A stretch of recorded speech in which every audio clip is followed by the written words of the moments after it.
Hello दोस्तों, welcome to maths अड्डा। Maths अड्डा के इस मंच पर सभी प्यारे साथियों का बहुत बहुत स्वागत है।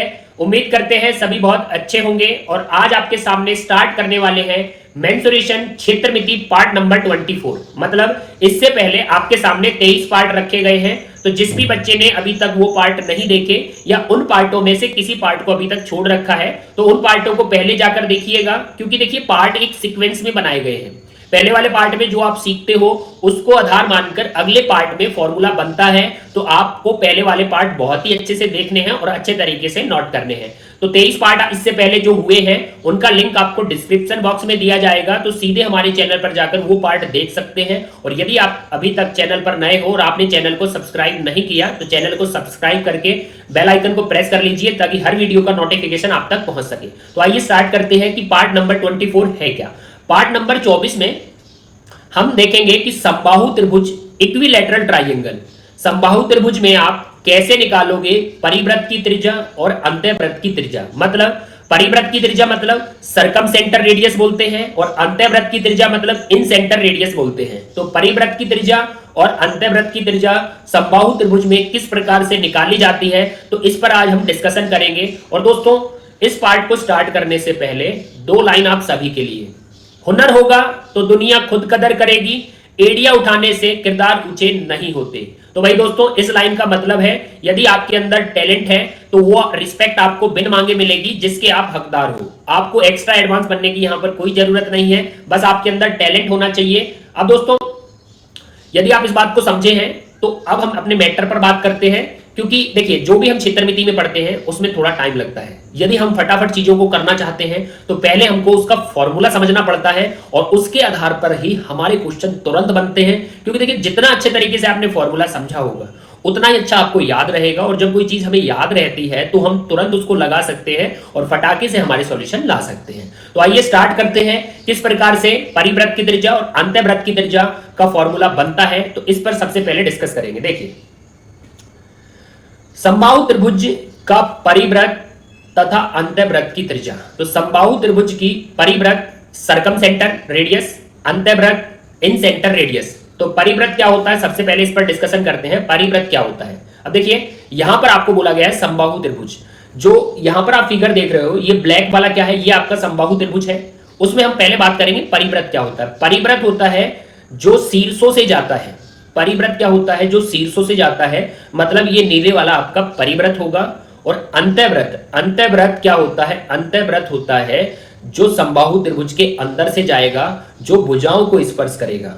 ये ब्राउन वाला जो है ये भुजाओं को स्पर्श करता है और अंदर की ओर बना है, तो ये आपका होगा अंतःवृत्त। तो कहने का मतलब है जो शीर्षों से जाएगा उसको हम परिवृत्त बोलेंगे और जो भुजाओं को स्पर्श करके जाएगा उसको अंतःवृत्त बोला जाएगा। और परिवृत्त बाहर को बनता है और अंतःवृत्त अंदर को बनता है। अब इस पर हम डिस्कशन करते हैं। सबसे पहले देखिए दोस्तों, आपको ये ब्लैक वाला समबाहु त्रिभुज मिला है, ब्लैक वाला समबाहु त्रिभुज मिला है, और मैं यहां पर बना देता हूं कि ये जो सेंटर पॉइंट है, ये जो सेंटर पॉइंट है इसी से परिवृत्त बना है और इसी से आपका अंतःवृत्त बना है। अब यहां से हम बात करें तो ये आपके सेंटर से परिधि तक, सेंटर से परिधि तक जाएगा, तो ये आपकी होगी परिवृत्त की त्रिज्या।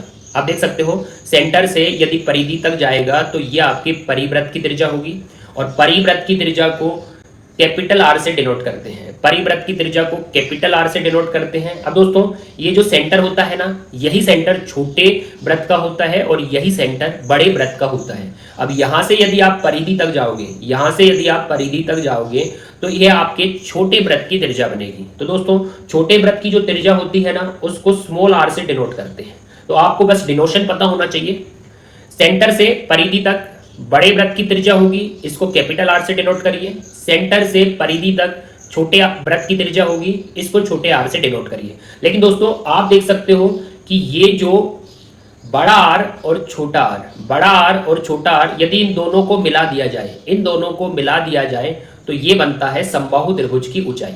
आप देख सकते हो यदि कैपिटल आर और यदि स्मॉल आर को यदि हम मिला दिया जाए तो ये क्या बनता है, ये समबाहु त्रिभुज की ऊंचाई बनती है। और इससे पहले वाले पार्ट में, इसीलिए मैं बोलता हूं दोस्तों पहले वाले पार्ट अच्छे से देखना। इससे पहले वाले पार्ट में जो समबाहु त्रिभुज की ऊंचाई थी, जो समबाहु त्रिभुज की ऊंचाई थी उसके बराबर था √3/2a। ये आपके समबाहु त्रिभुज की ऊंचाई थी √3/2a, जिसमें a आपके समबाहु त्रिभुज की भुजा थी। a आपकी समबाहु त्रिभुज की क्या थी? भुजा थी। तो a को बोल सकते हो यहां से लेकर यहां तक समबाहु त्रिभुज की भुजा, यहां से लेकर यहां तक समबाहु त्रिभुज की भुजा, यहां से लेकर यहां तक समबाहु त्रिभुज की भुजा। तो बस आपको पता होना चाहिए जो समबाहु त्रिभुज की ऊंचाई होती है, ऊंचाई बराबर कर्ण 3/2 a उसमें समबाहु त्रिभुज की भुजा। अब दोस्तों देखिए, सबसे पहली बात करते हैं, यदि आप परिव्रत और अंतःव्रत की त्रिज्या के बारे में जानोगे तो आपको यह पता होना चाहिए जो केंद्रक पॉइंट होता है ना, जो सेंटर पॉइंट होता है, सेंटर पॉइंट समबाहु त्रिभुज की ऊंचाई को दो भागों में बांटता है। समबाहु त्रिभुज की ऊंचाई को दो भागों में बांटता है, एक भाग ऊपर रहता है और दूसरा भाग आपका नीचे रहता है। ऊपर वाला भाग बड़े आर से डिनोटेड है और नीचे वाला भाग छोटे आर से डिनोटेड है। अब आपको यह पता होना चाहिए जो ये सेंटर पॉइंट है ना, ये समबाहु त्रिभुज की ऊंचाई को 2:1 के अनुपात में बांटता है। समबाहु त्रिभुज की ऊंचाई को 2:1 के अनुपात में बांटता है। अब इसका यदि आपको नॉलेज है तो आप बहुत ही अच्छे से क्वेश्चन को समझ पाओगे। तो देखिए दोस्तों, समबाहु त्रिभुज की ऊंचाई को सेंटर पॉइंट जो होता है वो 2:1 के रेशियो में बांटता है। 2 आपका ऊपर होता है और 1 आपका नीचे होता है। अब यदि हम बात करें कि 2 आपका ऊपर रह गया और 1 आपका नीचे रह गया, तो टोटल ऊंचाई क्या हो चुकी है? टोटल ऊंचाई आप देख सकते हो 2 और 1, तो टोटल ऊंचाई आपकी 3 हो चुकी है। तो 3 टोटल ऊंचाई बन चुकी है, 2 ऊपर 1 नीचे, जिसमें से 2 आपका बड़ा आर है, जिसमें से 2 आपका बड़ा आर है और 1 आपका छोटा आर है। तो आप लिख सकते हो 2 आपका बड़ा आर है, 1 आपका छोटा आर है और 2 और 1 टोटल आपकी ऊंचाई बनती है 3। अब देखिए दोस्तों, हम फॉर्मूला बनाते हैं। यदि हमें आपकी परिव्रत की त्रिज्या चाहिए, परिव्रत की त्रिज्या यदि हमको चाहिए, तो मतलब परिव्रत की त्रिज्या, इस पर बात कर रहे हैं। यदि परिव्रत की त्रिज्या चाहिए, बाहर वाले व्रत की त्रिज्या चाहिए, मतलब कैपिटल आर चाहिए, तो कैपिटल आर कैसे आएगा? देखिए, कैपिटल आर आएगा, जो ऊंचाई है ना, जो ऊंचाई है वो 3 के बराबर है। आप देख सकते हो ऊंचाई कितने के बराबर है? ऊंचाई आपकी 3 के बराबर है और उसमें आपको बड़ा आर चाहिए। बड़ा आर कितना है? बड़ा आर 2 के बराबर है, तो हमें 2 चाहिए, तो आप 2 से गुणा मार सकते हो। तो बोल सकते हैं h हमारी ऊंचाई कितने के बराबर है? ऊंचाई हमारी 3 के बराबर है और जिसमें हमें कैपिटल आर चाहिए, तो कैपिटल आर आप बोल सकते हो 2 है, तो 2 से गुणा मारोगे तो आपका कैपिटल आर आएगा। अब दोस्तों यहां पर आप बोल सकते हो कि h का 2/3 है। h का क्या? 2/3 बनेगा। अब यहां पर आपका h रखा हुआ है कि h का मान क्या है? h का मान है कर्ण 3/2a, कर्ण 3/2a, ये हमारे h का मान है और h का क्या हुआ है? 2/3 हुआ है। अब यहां से आप फॉर्मूला बना सकते हो कि 2 से 2 आपका कैंसिल हो जाएगा, 2 से 2 आपका कैंसिल हो जाएगा और 2 से 2 को कैंसिल करके अब बोल सकते हो √3/a, √3a/3। अब यहां से आप बोल सकते हो कि हम हर का परिमेयकरण करेंगे और हर का परिमेयकरण करेंगे तो √3 से ऊपर और √3 से नीचे गुणा करेंगे। अब दोस्तों √3 और √3 बनेगा आपका 3 और 3 से 3 कट हो जाएगा। तो फॉर्मूला क्या बना है? बड़े आर बराबर a/√3, a/√3। तो ये बनी है आपकी परिव्रत की त्रिज्या। तो दोस्तों देखो किस तरीके से हमने इस फॉर्मूले को समझा है कि कैपिटल आर क्या होता है? a/√3। तो कैसे निकालते हैं दोबारा सुनिए। सेंटर पॉइंट होता है, उससे ऊपर 2 रहता है, उससे नीचे 1 रहता है। 2 और 1 टोटल ऊंचाई आपकी 3 के बराबर होगी, जिसमें 2 आपका बड़ा आर होगा और 1 आपका छोटा आर होगा। तो आप बोल सकते हो ऊंचाई आपकी 3 रेशियो के बराबर है, ऊंचाई आपकी 3 रेशियो के बराबर है और यदि आपको बड़ा आर चाहिए तो आप 2 से गुणा मार सकते हो, आपका बड़ा आर निकल के आएगा। और यहां से बोल सकते हो ऊंचाई का 2/3 हुआ है। ऊंचाई आपकी क्या है? कर्ण 3/2a है, तो ऊंचाई को कर्ण 3/2a रख सकते हो, जिसमें 2 से 2 आपका कैंसिल हो जाएगा और हर का परिमेयकरण करोगे तो कैपिटल आर बनेगा, बड़ा आर, परिव्रत की त्रिज्या बनेगी a/√3। तो ये आपको अच्छे से याद करना है कि परिव्रत की त्रिज्या क्या होती है? a/√3। अब दोस्तों बात करते हैं कि अंतःव्रत की त्रिज्या कैसे निकालते हैं। अंतःव्रत की त्रिज्या मतलब अंदर वाले व्रत की त्रिज्या जो स्मॉल आर से डिनोटेड है। तो अब निकालेंगे अंतःव्रत की त्रिज्या मतलब छोटा आर। अब दोस्तों वही सेम प्रोसेस करना है कि ऊंचाई आपकी 3 के बराबर है, ऊंचाई आपकी 3 के बराबर है और आपको छोटा आर निकालना है जो 1 है, तो 1 से गुणा मार सकते हो। तो ऊंचाई आपकी 3 के बराबर है, यदि आपको छोटा आर निकालना है तो उसके लिए आप 1 से गुणा मार सकते हो। तो यहां से बोल सकते हो कि क्या हुआ है? ऊंचाई का 1/3 हुआ है, ऊंचाई का 1/3 हुआ है। अब बोल सकते हो कि ऊंचाई क्या है? ऊंचाई वही है कर्ण 3/2a। तो ऊंचाई आपकी क्या है? कर्ण 3/2a और ऊंचाई का 1/3 हुआ है। अब दोस्तों यहां आप देख सकते हो कि आपका 2 से मैटर कटने वाला नहीं है, यहां कोई 2 नहीं लिखा ऊपर, तो 2 से नहीं कटेगा, लेकिन कर्ण 3 से कुछ 3 कट हो सकता है। तो आप कर दीजिए हर का परिमेयकरण, कर्ण 3 से ऊपर, कर्ण 3 से नीचे। कर्णी 3 से ऊपर, कर्णी 3 से नीचे, हर का परिमेकरण करोगे तो कर्णी 3 और कर्णी 3, कर्णी 3 और कर्णी 3 भाई 3 बनेगा और 3 से 3 कैंसिल। अब आपका स्मॉल आर क्या बनेगा, देखिए स्मॉल आर आपका बनेगा a अपॉन क्या है 2√3 अपॉन है 2√3, तो ये आपका स्मॉल आर बनेगा। और कैपिटल आर हमने इससे पहले बनाया है, स्मॉल आर अंतःवृत्त की त्रिज्या और कैपिटल आर परिवृत्त की त्रिज्या बन चुकी है। तो दोनों फॉर्मूले आपके सामने बने हुए हैं कि परिवृत्त की त्रिज्या a अपॉन कर्णी 3 और अंतःवृत्त की त्रिज्या a अपॉन 2 कर्णी 3, जिसमें कर्णी 3 आपका फिक्स रहेगा और a जो रहेगा वो आपकी समबाहु त्रिभुज की भुजा रहेगी। तो a आपकी समबाहु त्रिभुज की भुजा है, थोड़ा ध्यान देना है। तो इस प्रकार से आप नोट डाउन कर सकते हैं कि परिवृत्त की त्रिज्या का फॉर्मूला a अपॉन √3 और अंतःवृत्त की त्रिज्या a अपॉन 2√3। तो इन दोनों को नोट डाउन कर लीजिए और फिर लेते हैं इनके बेस पर बहुत प्यारे प्यारे क्वेश्चन। तो पहले सवाल की तरफ बढ़ते हैं, आप इन्हें अच्छे से नोट डाउन कर लेना। अब देखिए पहला सवाल आपके सामने, पहला क्वेश्चन आपके सामने स्क्रीन पर है, एक बार अच्छे से रीड करिए। एक समबाहु त्रिभुज की परिवृत्त की त्रिज्या, एक समबाहु त्रिभुज के परिवृत्त की त्रिज्या तथा अंतःवृत्त की त्रिज्या में अनुपात क्या होगा, आपसे रेशियो पूछा है। अब दोस्तों परिवृत्त की त्रिज्या, सबसे पहली बात ये टाइपिंग मिस्टेक हुई है कि जो परिवृत्त की त्रिज्या और अंतःवृत्त की त्रिज्या, ये आपकी परिवृत्त की त्रिज्या और अंतःवृत्त की त्रिज्या सही ऐसे लिखा जाएगा, वो टाइपिंग मिस्टेक है, उस पर ध्यान मत देना क्योंकि टाइप नहीं हुआ और ये आपकी परिवृत्त की त्रिज्या और अंतःवृत्त की त्रिज्या की मात्रा गलत लगी हुई है। तो वो आप एडजस्ट कर लेना कि परिवृत्त और अंतःवृत्त कैसे लिखा जाता है। अब परिवृत्त क्या होता है, परिवृत्त आपका होता है बड़ा आर और अंतःवृत्त होता है आपका छोटा आर। अब दोस्तों इसमें रेशियो पूछा है, इसमें हमसे क्या पूछा है, रेशियो पूछा है। यदि हम पीछे जाएं, यहां पर यदि आप अच्छे से समझे हो कि फॉर्मूला आपने जो बनाया था परिवृत्त का और अंतःवृत्त का, वो बनाया कैसे था, तो थोड़ा ध्यान देना। परिवृत्त की त्रिज्या आपने 2 अनुपात में ली थी और अंतःवृत्त की त्रिज्या आपने 1 अनुपात में ली थी। तो यहां से आप बोल सकते हो परिवृत्त की त्रिज्या 2 में रहेगी और अंतःवृत्त की त्रिज्या आपकी 1 में रहेगी। मतलब परिवृत्त की त्रिज्या कैपिटल आर आपका 2 में रहेगा, अंतःवृत्त की त्रिज्या स्मॉल आर आपका 1 में रहेगा। अब यहां से आप बोल सकते हो कि परिवृत्त की त्रिज्या 2 में रहेगी और अंतःवृत्त की त्रिज्या आपकी 1 में रहेगी। तो आप सीधा एग्जाम में आंसर लगा सकते हो कि परिवृत्त और अंतःवृत्त की त्रिज्या में रेशियो 2:1 होता है। लेकिन कभी कभी क्या होता है, बहुत लंबा टाइम हो गया और आप इसको भूल चुके हो कि हमने फॉर्मूला कैसे बनाया था। तो एग्जाम में क्या करना है, एग्जाम में आपको करना है कि आर का जो फॉर्मूला था, आर का जो फॉर्मूला था वो था आपका a अपॉन √3, a अपॉन √3, और जो स्मॉल आर का आपका फॉर्मूला था वो था आपका a अपॉन 2√3। तो ये आपके फॉर्मूले थे बड़े आर और छोटे आर के। आप देख सकते हो कि बड़ा आर क्या है, a अपॉन कर्णी 3 और छोटा आर क्या है, a अपॉन 2 कर्णी 3। तो आपको सिर्फ बस पुट करना है और यहां से इनमें रेशियो बनाना। देखिए a से a आपका कैंसिल हो जाएगा, कर्णी 3 से आपका कर्णी 3 कैंसिल हो जाएगा। अब 2 को आप इस तरफ ट्रांसफर करोगे तो रेशियो बनेगा 2:1, रेशियो बनेगा 2:1 और हमने टिक भी क्या किया है, 2:1 टिक किया है। अब दोस्तों एग्जाम में आप सीधा भी याद रख सकते हो कि जो कैपिटल आर और जो स्मॉल आर होता है उसमें आपका रेशियो 2:1 होता है, उसमें रेशियो क्या होता है, 2:1 होता है।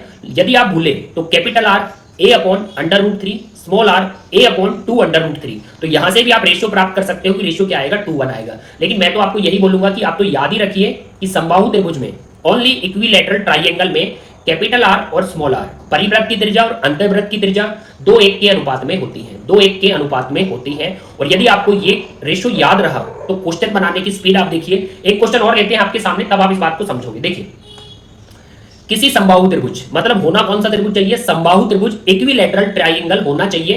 परिवृत्त की त्रिज्या 21 मीटर है, अंतःवृत्त की त्रिज्या कितने मीटर होगी। अब दोस्तों मैं आपको थोड़ा बता देता हूं, जो परिवृत्त की त्रिज्या है, परिवृत्त की त्रिज्या मतलब जो वृत्त आपका बाहर को बनेगा, परिवृत्त की त्रिज्या जो वृत्त आपका बाहर को बनेगा, और अंतःवृत्त की त्रिज्या मतलब जो वृत्त आपका अंदर को बनेगा। दोस्तों इस बात को थोड़ा समझ लेना क्योंकि सवाल छोटे होते हैं लेकिन हमें समझ बड़ी बनानी है। तो परिवृत्त की त्रिज्या वृत्त बाहर को बनेगा तो परिवृत्त की त्रिज्या बड़ा आर रहेगा, और अंतःवृत्त की त्रिज्या अंदर को वृत्त बनेगा तो त्रिज्या स्मॉल आर से डिनोट होती है। क्योंकि दोस्तों आप बोल सकते हो परिवृत्त बाहर को बनेगा मतलब आपकी त्रिज्या बड़ी होगी, और अंतःवृत्त आपका वृत्त अंदर बनेगा तो उसकी त्रिज्या छोटी होगी। अब आपको याद है परिवृत्त और अंतःवृत्त की त्रिज्या में रेशियो क्या होता है, 2:1 होता है, जिसमें आपको परिवृत्त की त्रिज्या कितनी दी है, परिवृत्त की त्रिज्या आपको 21 मीटर दी है, परिवृत्त की त्रिज्या आपको 21 मीटर दी है, और अंतःवृत्त की त्रिज्या आपसे पूछी है अंतःवृत्त की त्रिज्या आपकी कितने मीटर होगी। अब आप बोल सकते हो कि परिवृत्त की त्रिज्या 2 = 21 है, 2 = 21 है तो 1 = 10.5 मिलेगा, 1 = 10.5 मिलेगा, तो 10.5 मीटर है अंतःवृत्त की त्रिज्या। ऑप्शन तीसरा टिक करिए और सेकंडों में आंसर लीजिए यदि आपको रेशियो याद है। यहां पर आपको कुछ बनाना नहीं है, आपको सीधा बोलना है जो कैपिटल आर होगा वो आपका 2 में होगा और जो स्मॉल आर होगा वो आपका 1 में होगा। 2 बराबर आपको 21 दिया है तो 1 बराबर भाई आपको 10.5 मिलेगा। टिक करिए तीसरे ऑप्शन को और बढ़िए अगले सवाल पर। एक सवाल और देखिए, किसी समबाहु त्रिभुज के परिवृत्त तथा अंतःवृत्त के क्षेत्रफल में अनुपात क्या होगा। अब दोस्तों फिर से समबाहु त्रिभुज आया है, उसमें परिवृत्त पहले है और अंतःवृत्त बाद में है। अब दोस्तों आप क्या बोल सकते हो कि परिवृत्त और अंतःवृत्त, सिर्फ समबाहु त्रिभुज की बात हो रही है। यहां पर यदि समकोण त्रिभुज या कोई अदर त्रिभुज आएगा तो वहां आपको ऐसा नहीं करना है, सिर्फ समबाहु त्रिभुज की बात होगी। सुनिए, समबाहु त्रिभुज में परिवृत्त और अंतःवृत्त, फिर से वही बात आ गई कि मात्रा आप एडजस्ट कर लेना कि परिवृत्त और अंतःवृत्त कैसे लिखा जाता है प्रॉपर तरीके से। अब दोस्तों यहां पर बढ़िए, देखिए यहां पर क्या है, यहां पर है परिवृत्त और अंतःवृत्त की त्रिज्या में अनुपात नहीं बताना। कुछ विद्यार्थी क्या करते हैं, कुछ स्टूडेंट यहां पर करते हैं कि 2:1 का रेशियो है, लेकिन ऐसा गलत होगा क्योंकि आपने रटा है लेकिन उसने त्रिज्या का रेशियो नहीं पूछा, उसने क्षेत्रफलों का रेशियो पूछा है। आप पढ़ सकते हो क्षेत्रफलों में अनुपात क्या होगा। तो आपको याद है परिवृत्त और अंतःवृत्त की त्रिज्या 2:1 रेशियो में होती है। परिवृत्त और अंतःवृत्त की त्रिज्या किस रेशियो में होती है, 2:1 रेशियो में होती है। आप रेडियस बोल सकते हो। अब दोस्तों थोड़ा ध्यान देना, उसने पूछा है त्रिज्या में अनुपात नहीं पूछा है, उसने क्षेत्रफल में अनुपात पूछा है। अब त्रिज्या में अनुपात क्या है, त्रिज्या में 2:1 का अनुपात है। और दोस्तों मैंने आपको कराया था, बिल्कुल स्टार्टिंग में बताया था कि आपको करना क्या है, त्रिज्या हो, परिमाप हो, विकर्ण हो या भुजा हो। त्रिज्या, परिमाप, विकर्ण, भुजा, इनसे यदि आप क्षेत्रफल पर जाते हो, क्षेत्रफल पर जाते हो तो आपको क्या करना है, इनसे यदि क्षेत्रफल पर जाओगे तो आपको वर्ग करना है। वर्ग करना है मतलब स्क्वायर करना है। तो थोड़ा इस बात को ध्यान देना, आप पहले वाले पार्टों में कर चुके हो। त्रिज्या हो, परिमाप हो, विकर्ण हो, भुजा हो, यदि इनसे आप क्षेत्रफल पर ट्रेवल करते हो, क्षेत्रफल पर जाते हो तो आपको वर्ग स्क्वायर करना है। तो 2 का वर्ग और 1 का वर्ग करना है, क्योंकि त्रिज्या से क्षेत्रफल पर जाएंगे तो वर्ग करेंगे। 2 का वर्ग आपका 4 आएगा, 1 का वर्ग आपका 1 आएगा। तो देख लीजिए क्षेत्रफल में अनुपात क्या होगा, 4:1 होगा। 4:1 चौथा ऑप्शन टिक करिए। बस तो दोस्तों थोड़ा ध्यान देना है, यदि आपको त्रिज्याओं में अनुपात पूछता है तो त्रिज्याओं में अनुपात होता है 2:1 का, और यदि आपसे क्षेत्रफल में अनुपात पूछता है, जो क्षेत्रफल के लिए वर्ग करते हैं, तो 4:1 का रेशियो होगा। तो थोड़ा इसका ध्यान देना कि त्रिज्याओं में 2:1 का अनुपात होता है और क्षेत्रफल में 4:1 का अनुपात होता है। तो 4:1 को टिक करिए। और दोस्तों एक क्वेश्चन और लेते हैं ताकि इस थीम को आप प्रॉपर तरीके से समझो। एक क्वेश्चन और बनता है, देखिए यहाँ पर क्या दिया है, किसी समबाहु त्रिभुज, होना भी समबाहु त्रिभुज चाहिए क्योंकि समबाहु त्रिभुज में ही परिवृत्त और अंतःवृत्त की त्रिज्या 2:1 के अनुपात में होती है। आंतरिक त्रिज्या आपको क्या दी है, आंतरिक त्रिज्या आपको करनी 3 सेंटीमीटर दी है। आंतरिक त्रिज्या यदि बोला जाए तो आंतरिक त्रिज्या स्मॉल आर से डिनोट करते हैं। आंतरिक त्रिज्या क्या दी है, करनी 3 सेंटीमीटर दी है। अब दोस्तों तो उस त्रिभुज का परिमाप कितने सेंटीमीटर होगा, उस त्रिभुज का परिमाप हमसे पूछा है। अब दोस्तों बस आपको त्रिभुज का परिमाप बताना है। समबाहु त्रिभुज का यदि परिमाप बताना है तो आपको समबाहु त्रिभुज की भुजा चाहिए, तो आपको समबाहु त्रिभुज की भुजा चाहिए तो आप समबाहु त्रिभुज का परिमाप बता सकते हो। अब यदि आपने अच्छे से याद किया है कि स्मॉल आर क्या था, स्मॉल आर था a/2√3, a/2√3, ये आपका छोटा आर था जो आपको कितना दिया है, जो आपको दिया है करनी 3 सेंटीमीटर। तो दोस्तों आंतरिक त्रिज्या करनी 3 दी है, आंतरिक त्रिज्या करनी 3 दी है, तो आंतरिक त्रिज्या मतलब छोटा आर a/2√3, ये आपका फॉर्मूला बनता है। यहां से आप बोल सकते हो कि √3 का √3 से मल्टीपल करोगे, तो भाई √3 का √3 से मल्टीपल करिए तो आपको 3 मिलेगा, और 3 जैसे ही बनेगा √3 बनेगा, और 3 का यदि आप 2 में करोगे, 3 का यदि आप 2 में करोगे तो आपको a6 मिलेगा, a आपको 6 मिलेगा। अब दोस्तों देखिए उसने पहले तो आपका 6 रखा है कि आप 6 को टिक कर दो, लेकिन 6 क्या आया है, 6 आपकी भुजा आई है, 6 आपकी भुजा आई है, लेकिन उसने हमसे क्या पूछा है, उसने हमसे परिमाप पूछा है। और परिमाप क्या होता है, परिमाप होता है 3a, परिमाप क्या होता है, 3a होता है। अब उसमें देखिए a आपका 6 है, a आपका 6 है, तो a को आप 6 रखोगे तो परिमाप आपका 18 निकल कर आएगा। तो परिमाप 18 मतलब चौथा ऑप्शन ठीक है, फिट है, लॉक करिए। तो दोस्तों देख लीजिए एग्जाम में किस प्रकार से आपके साथ खेल खेला जाता है कि आपका जैसे ही पहले 6 आया है तो सबसे पहले उनने 6 ही ऑप्शन में रखा है, लेकिन 6 तो हमारी भुजा आई है, 6 तो हमारी भुजा आई है, और 6 का 3 में गुणा करोगे तो परिमाप हमारा 18 आएगा, क्योंकि परिमाप हमसे पूछा गया है। बस थोड़ा ध्यान रखना कि जो आंतरिक त्रिज्या होती है वो होती है a/2√3। तो इस प्रकार से आप a को निकाल सकते हो, a निकल के आ गया 6, तो परिमाप 3 हो जाए, 3a क्या बनेगा, 3a आपका 18 बनेगा। अब दोस्तों एक प्यारा क्वेश्चन और बनता है इसके बेस पर कि क्या होती है परिवृत्त की त्रिज्या और क्या होती है अंतःवृत्त की त्रिज्या। अब देखिए एक क्वेश्चन और आपके सामने, यदि एक वृत्त में एक समबाहु त्रिभुज खींचा जाए। अब थोड़ा दोस्तों यहां पर ध्यान से देखना, यहां पर आपको कोई परिवृत्त का हिंट नहीं किया गया है और कोई अंतःवृत्त सीधा नहीं बोला गया है। उसने बोला है एक वृत्त में एक समबाहु त्रिभुज खींचा जाए। तो दोस्तों थोड़ा ध्यान देना, एक वृत्त में ये आपका वृत्त है और वृत्त में समबाहु त्रिभुज खींचा जाए, वृत्त में समबाहु त्रिभुज ऐसे खींचा जाएगा, ये वृत्त में समबाहु त्रिभुज खींचा गया है। उसने बोला है एक वृत्त में समबाहु त्रिभुज खींचा जाए। अब कुछ क्या करते हैं, कुछ विद्यार्थी ऐसे करते हैं, यहां पर त्रिभुज बनाया, उसके अंदर वृत्त बना दिया, तो दोस्तों इसकी रीडिंग क्या जाएगी, इसकी रीडिंग जाएगी त्रिभुज के अंदर, त्रिभुज के अंदर व्रत खींचा गया है, त्रिभुज के अंदर व्रत खींचा गया है। लेकिन उसने ऐसा नहीं बोला, उसने बोला है व्रत में एक समबाहु त्रिभुज खींचा गया है। तो ये आपका व्रत है जिसमें समबाहु त्रिभुज आपका खींचा गया है। तो त्रिभुज की भुजा मतलब आपकी त्रिभुज की भुजा ये बोल सकते हो। और व्रत के व्यास में अनुपात बताइए। अब थोड़ा दोस्तों ध्यान देना है, त्रिभुज की भुजा और व्रत के व्यास में हमें रेशियो बताना है। लेकिन ये यहां पर ध्यान से देखा जाए कि एक व्रत में एक समबाहु त्रिभुज खींचा जाए, तो हमने एक व्रत में एक समबाहु त्रिभुज खींचा है। अब दोस्तों आपको पता है ये शीर्षों से गया है, और शीर्षों से गया है तो शीर्षों से गया है तो ये परिव्रत होगा, और परिव्रत होगा तो ये आपकी कैपिटल आर होगी, ये आपकी कैपिटल आर होगी। तो दोस्तों थोड़ा ध्यान दीजिए, यही फर्क होता है कि कैपिटल आर उठाना है या स्मॉल आर उठाना है, वो सिर्फ फिगर पर डिपेंड करेगा।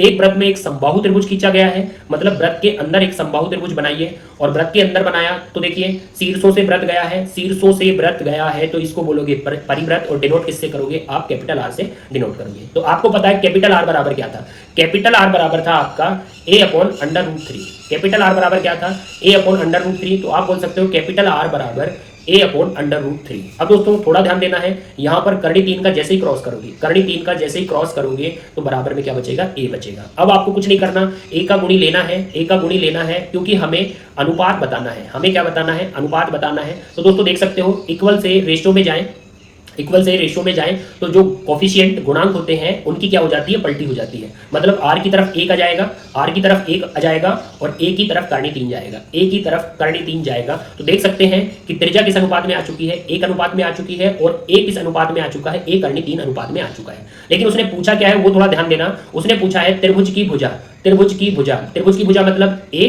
और फिर उसने क्या पूछा है, व्रत का व्यास। अब व्रत का व्यास क्या होता है, व्रत का व्यास होता है भाई 2r, व्रत का व्यास क्या होता है 2r। तो त्रिभुज की भुजा आप a से डिनोट करोगे, और व्रत का व्यास आपको पता है आप 2r से डिनोट करोगे। अब यहां पर देखिए a आपका क्या आ चुका है, तो a आपका करनी 3 आ चुका है, तो करनी 3 रख सकते हो। और दोस्तों 2r, क्योंकि व्यास जो होगा 2r होगा, तो r क्या आ चुका है, r आपका 1 आ चुका है, तो पुट करना है r को 1। अब यहां से रेशियो क्या बना, करनी 3 2 एकम 2, तो यहां से करनी 3 और 2 का अनुपात बना है, तो करनी 3 और 2 का अनुपात बना है, तो ये ऑप्शन हमारा फिट है। तो दोस्तों देख सकते हो किस प्रकार से आपको परिव्रत की त्रिज्या कैपिटल आर का यूज करके आर और ए में रेशियो बताना है, रेशियो लाकर आप भुजा मतलब ए को करनी 3 उठाओगे, और व्यास 2r में आर को आप 1 उठाओगे, और करनी 3 2 आपका रेशियो आएगा। दूसरा ऑप्शन लॉक करिए। और दोस्तों बढ़ते हैं अगले सवाल की तरफ। अगला सवाल सिर्फ आपके लिए है कि आपने परिव्रत की त्रिज्या और अंतःव्रत की त्रिज्या को यदि अच्छे से समझा है तो आपको ये क्वेश्चन मुझे कमेंट बॉक्स में करके बताना है। और वो क्वेश्चन ये है आपके सामने, एक समबाहु त्रिभुज का परिमाप 380 मीटर है। मतलब एक समबाहु त्रिभुज है आपका जिसका परिमाप कितना है, जिसका परिमाप दिया है, जिसका परिमाप 180 मीटर है। तो उस त्रिभुज के परिव्रत ये मात्रा एडजस्ट कर लेना भाई आप, उस त्रिभुज के परिव्रत की त्रिज्या कितने मीटर होगी।